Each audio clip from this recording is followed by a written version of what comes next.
This video is dog shit. I am taking that down. Classic vCuda here with the I watch people without them knowing sunglasses and the flash jacket. Sunglasses. I'm lazy as shit. Welcome to the ultimate Xbox controller comparison video with two of the most advanced Xbox controllers on the entire market. Hey, get the hell out of here. 4 paddles versus 6 buttons. Wired versus wireless. Whole lot of beer bellies versus I haven't eaten in weeks. Light versus heavy, if you guys can't. Old OG subs will get the jokes. Today we'll be comparing the Elite Series 2 to the Razer Wolverine Ultimate and seeing which one is the king of the most unreliable gaming devices of all time. I have separate reviews on both of these controllers if you're interested. I don't do small details in the versus videos.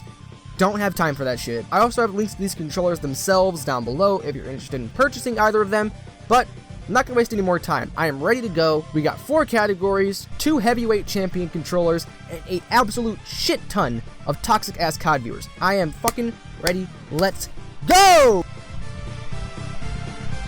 So comfort is a very big category, especially in a review like this, because I have a McDonald's diet, drink a lot of pop, versus I don't really eat all that often. If you offer me something, I might take a little nibble. Very, very heavy, big, bulky shoulders, a nice textured grip, but the textured grip kind of makes it feel like it gives it an extra like half a fucking inch of thickness. It's a lot of controller. The Elite Series 2 is a lot of controller. Not to say the Wolverine Ultimate isn't a lot of controller. It is, just doesn't feel that way. However, the weight difference, while it is significant, isn't as significant as the body design changes. The Wolverine Ultimate is a very angular, aggressive, first-person shooter-based controller. It's smaller, it's lighter, and again, a lot more aggressively designed. In comparison to the Elite Series 2, which seems a lot more chill, but in reality the Elite Series 2 is just a lot more, what's the word? Approachable. Microsoft made this controller very approachable, with its very simple design, easy to use paddles, easy to customize paddles. So I think I'm going to give the point for this category to the Doughboy because he's a lot more approachable, a lot more accessible for a lot more people out there. Now, paddles versus thumbsticks has to be my favorite part of every versus videos because, as I've said in previous versus videos, the reason this category exists is because paddles are only there to keep your thumbs on your thumbsticks more often. They're there so you don't have to take your thumbs off to press buttons like ABXY or the D-pad so you can be more accurate with your shots. Therefore, you got the paddles and buttons category. Only problem is, really fucking weird. 4 magnetic little paddles that help row this fat-ass boat versus 6 non-removable buttons, but 2 of them are mechanical. I can see people already saying in the comments or, after this video's over, the Elite Series 2 has adjustable thumbstick tension. It's got extra thumbsticks. It's got removable paddles. How is it gonna lose this? I will let you guys know very fucking easily how it's losing this category. You wanna know how? I'm sorry, but for those who have never owned a 6-button controller, there's no way in hell the Elite Series 2 is going to compete with that. In literally all my games, I have A, B, X, and Y binded to these 4 buttons right here. You know what I have on the top? Whatever I want. Many are going to disagree with me on this category, but I absolutely have to give this one to the Razer Wolverine Ultimate. I'm sorry. I'm not even sorry a little. There just is no way for the Elite Series 2 to keep up with the Wolverine Ultimate's performance. Speaking of performance,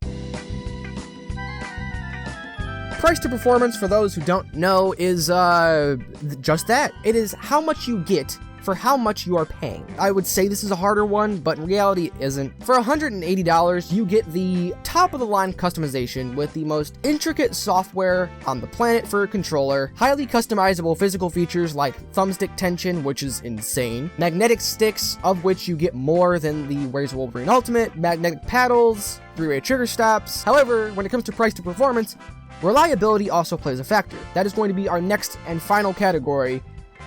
Really excited, but I really just wish there was a way the Wolverine Ultimate could compete here. Unfortunately, there isn't. The Elite Series 2 is just jam-packed with features on top of features. So in terms of how much you get for how much you pay, well, for the Elite Series 2, you're paying $180.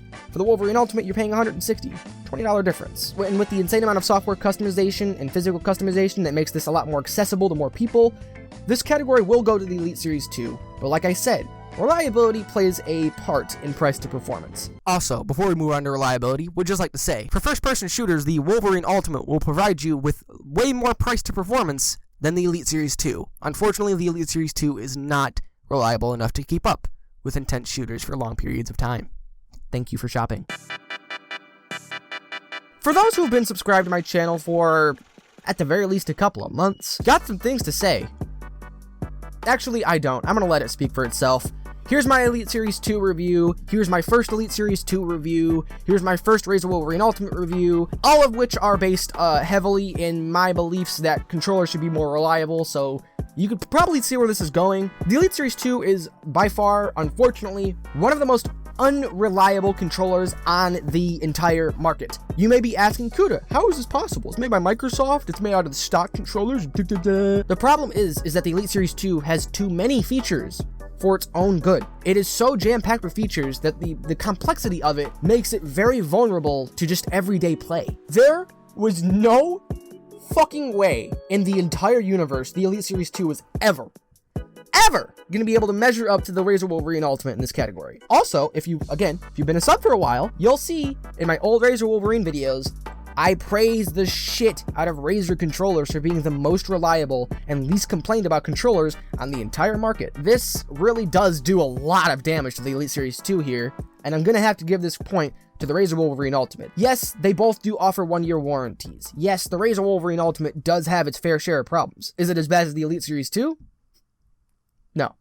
Not it. No. No.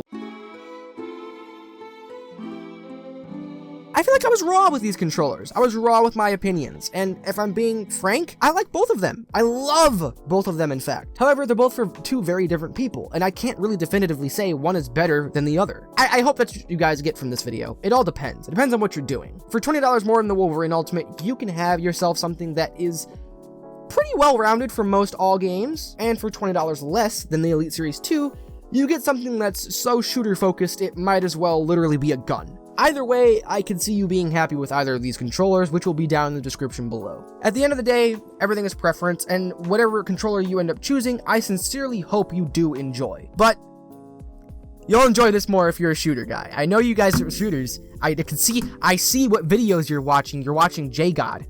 That's pretty fucking dope. I watched Jev. I've been having a lot of fun watching Warzone. Seems pretty dope. I know for the majority of the people watching this video, though, this will do just fine. Don't worry, bud. I ain't counting you out. I still love you, even though we have our problems, we have our differences. I still love you. And I still love my members. So I'm going to shout them out. If you'd like to become one, there's a join button down below, and I'll talk to you guys about some more stuff after I'm done shouting out our controller players. My bad, our aim assisters. I'd love to give an absolutely massive shout out to our controller player members, JG, Waterless, Big Bird, Ninzaki, Young, The Ballin' Boy, Billy Rob Organs, Lincoln Shepherd, Jimmy All in Olive Oil, Mike Clark, Frosty APL, Matt, Jorge Castillo, Lucas, Dabbing Goat, Player 1.5, Justin Webb, Easy G, Nicholas Cage, Justice Violino, Got Dinks, Charles Marler, Kenny DePimp, R. Wise, Sly Kaminari, Jake Castro III, Andy Loves You, RZR Cactus, and our newest member, NS. Thank you guys so much for becoming members. I don't know why you're supporting me. I am absolutely dog shit at this, but whatever. I'm hearing weird noises in my house. I'm gonna go before Call Me Carson tries to grill me. I'm subscribed to him. Don't fucking cancel me, please. I love you guys. I sincerely hope you enjoyed this one, and I hope to see you in the next one. Peace.